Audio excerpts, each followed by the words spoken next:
আমরা জিডিপির 5%, জিডিপির 5% আগামী দিনে শিক্ষা ক্ষেত্রে বিনিয়োগ ইনশাআল্লাহ করা হবে।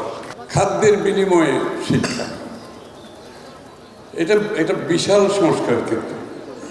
এই যে খাদ্যের বিনিময়ে শিক্ষার বিষয়টা এত গুরুত্বপূর্ণ ছিল বাংলাদেশের ক্ষেত্রে যে সাধারণ গরিব পরিবারের ছেলেমেয়েরা পরিবার চালানোর জন্য চাকরি বাকরি করতে বাধ্য হতো এবং তাদেরকে স্কুলে এনরোলমেন্ট করা একটা কঠিন জব ছিল। কারণ মানুষের নিজের জীবনযাপন, খাদ্য, বাসস্থান হচ্ছে প্রাথমিক ব্যাপার। সুতরাং দেশনেত্রী বেগম খালেদা জিয়া খাদ্যের বিনিময়ে শিক্ষার মাধ্যমে যে কাজটা করেছেন, স্কুল এনরোলমেন্ট বাড়িয়েছেন, গরিব পরিবারের ছেলেমেয়েরা স্কুলে গেছেন খাওয়ার জন্য, তাদের খাদ্য পুষ্টির উন্নত হয়েছে, তাদের শরীর ভালো হয়েছে এবং সবচেয়ে বড় কথা হচ্ছে মহিলাদের এনরোলমেন্টটা অনেক বেশি বেড়েছে। যারা বাড়িতে বসে নিজেদের পরিবারকে সব কাজ করবে সাহায্য করত, তারা কিন্তু স্কুল এনরোলমেন্টে চলে গেছে। এই জন্য মহিলা এম্পাওয়ারমেন্টও এই সিদ্ধান্তের মাধ্যমে অনেক বেশি হয়েছে।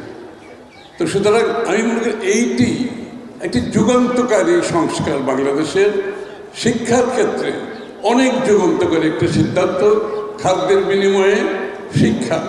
এবং বিদেশিরা যখনই জেনেছে যে বাংলাদেশে এরকম একটা প্রজেক্ট, একটা ইনোভেটিভ একটা চিন্তা, মানে যেখানে আপনি ছেলে মেয়ে গরিব পরিবারকে একদিকে শিক্ষা দিচ্ছেন, স্বাস্থ্যের জন্য সহযোগিতা করছেন, তাদের মহিলাদের এম্পাওয়ারমেন্ট করছেন।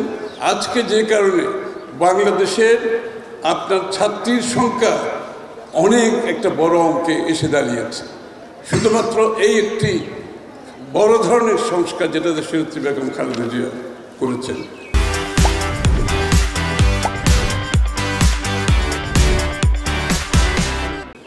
আমাদের যেটা আগামী দিনে জনাব তারেক রহমান সাহেবের নেতৃত্বে যেটা একটা বড় ধরনের শিক্ষা বান্ধব বাংলাদেশ গড়ে তোলার একটা স্বপ্ন আছে।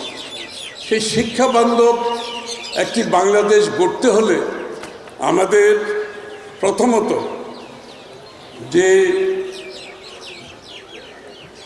একটি বড় ধরনের বিনিয়োগের প্রয়োজন আছে। আমরা তো শিক্ষার ব্যাপারে আজকে মডার্ন শিক্ষাতে গেলে আপনাকে টিচিং টুলস দিতে হবে, আপনাকে অটোমেশনে যেতে হবে, আপনাকে ডিজিটালাইজ করতে হবে, আপনাকে টেকনোলজি বাড়াতে হবে এবং শিক্ষকদের যথাযথ বেতন দিতে হবে, তাদেরকে সুশিক্ষিত করতে হবে, ট্রেন করতে হবে। সুতরাং এখানে এই একটা বড় বিনিয়োগ যেটা বাংলাদেশে আমরা বিগত দিনে করতে পারি নাই। জনাব তারেক রহমান সাহেবের নেতৃত্বে আগামী দিনে আমরা জিডিপির 5%, জিডিপির 5% আগামী দিনে শিক্ষা ক্ষেত্রে বিনিয়োগ ইনশাআল্লাহ করা হবে। আমরা বক্তৃতা তো সব দিতে পারবো, কিন্তু আসল ক্ষেত্রে যদি বিনিয়োগ না করতে পারেন তাহলে শিক্ষা তার সঠিক জায়গায় কোনোদিনও যাবে না। এবং সেটা বাংলাদেশের বিগত দিনে আমাদের যে প্রত্যাশা ছিল সেটা হয় নাই। আমি নিশ্চিত যে তারেক রহমান সাহেবের আগামী দিনে শিক্ষাকে নিয়ে যে ভাবনা, স্বাস্থ্যকে নিয়ে যে ভাবনা, যেই দুটো ব্যতীত আপনি মানব সম্পদ সৃষ্টি করতে পারবেন না। এবং মানব সম্পদ সৃষ্টি করতে না পারলে আপনি আগামী দিনের যে চ্যালেঞ্জ, দেশের মধ্যে চ্যালেঞ্জ, বিশ্বব্যাপী যে চ্যালেঞ্জ, যে আপনি উন্নয়নের পরবর্তী ধাপে যদি গ্র্যাজুয়েট করতে চান, মানব সম্পদ সৃষ্টি না করে কোনোদিনও সম্ভব হবে না। সেটা ইনশাআল্লাহ আমাদের সংস্কার কর্মসূচিতে আছে। আমরা জাতির কাছে প্রতিজ্ঞাবদ্ধ, সেই কাজটি আগামী দিন বিএনপি সরকার গঠন করতে পারলে ইনশাআল্লাহ করা হবে।